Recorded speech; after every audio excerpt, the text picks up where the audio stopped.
All right, let's jump right in.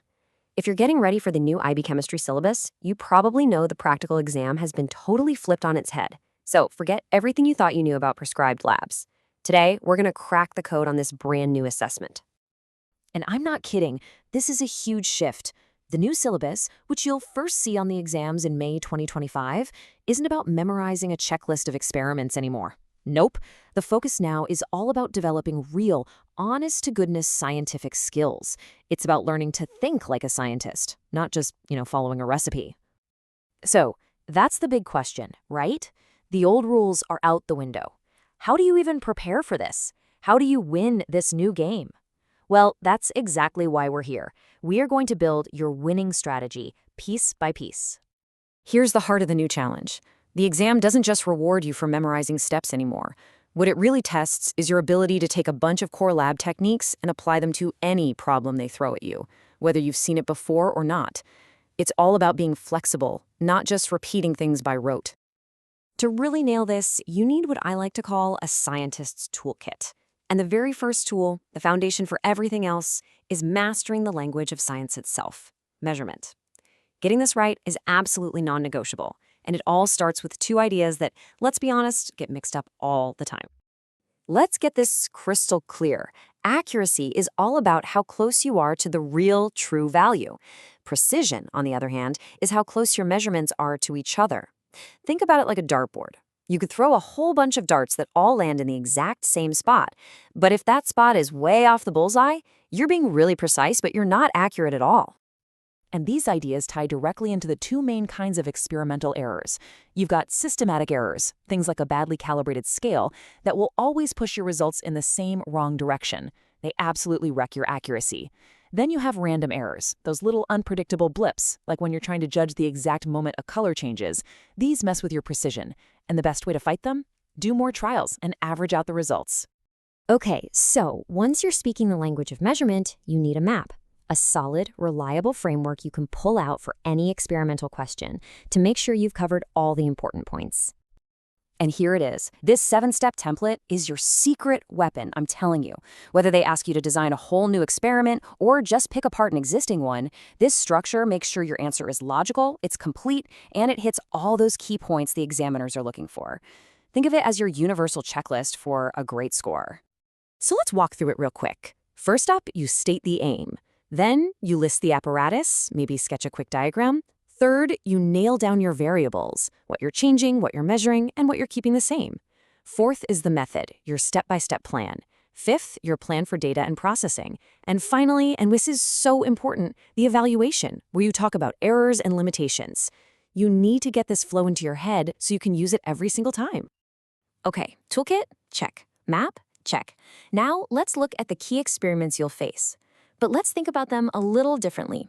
These aren't just things to memorize. They're more like trials, designed specifically to test out your new toolkit. And if you're wondering where to focus your energy, this is it. A look at the sample exams shows that 3 big techniques, titrations, calorimetry, and colorimetry, can make up a whopping 50% of the practical questions. Half! The message here is pretty clear. If you master these 3, you're going to get the biggest bang for your buck study-wise. So let's do a super quick flyby of the big 3. For titrations, you're finding an unknown concentration and the classic trap is overshooting the endpoint. For calorimetry, you're measuring heat, and the big unavoidable enemy is heat loss. And for colorimetry, where you're measuring absorbance, you gotta watch out for your results getting unreliable when the solution is too concentrated. Let's start with the heavyweight champion of them all, the titration. This one can be worth up to 20% of the mark, so you absolutely have to know it inside and out. But again, it's not about memorizing the steps. It's about getting a deep understanding of the chemistry behind it. And this right here is the single most critical idea in titrations. The equivalence point is the perfect theoretical moment when the reaction is stoichiometrically complete. But the end point is what you actually see in the lab, the indicator change in color. The whole goal of a good titration is to pick an indicator that makes your endpoint happen as close as humanly possible to that true equivalence point. Now, examiners love to ask about what could go wrong, so you need to be ready to spot these common traps, adding just a little too much from the burette, using glassware that isn't calibrated right, reading the volume from an angle, that's parallax error, or maybe starting with a standard solution that wasn't pure. But more than just spotting them, you need to be able to suggest specific, practical ways to fix them. All right, let's move on to our next big trial, calorimetry, the science of measuring heat flow. This experiment has one massive, glaring challenge that you are almost guaranteed to be asked about. This is it. This is the big one. No matter how good your styrofoam cup setup is, some heat is always going to escape into the room. It's a systematic error that will consistently make your measured temperature change smaller than it really is. And that, in turn, means your calculated enthalpy change will always be less exothermic than the true value. So how do we fight back against the laws of physics? We get clever with our data. Instead of just taking the highest temperature you see, you use a graph. You plot the temperature as it cools down after the reaction is peaked. Then, you draw a line of best fit through those cooling points and extend it backwards, extrapolate it to the exact moment of mixing. This gives you a much more accurate, theoretical maximum temperature change. It's a really sharp analytical skill to have.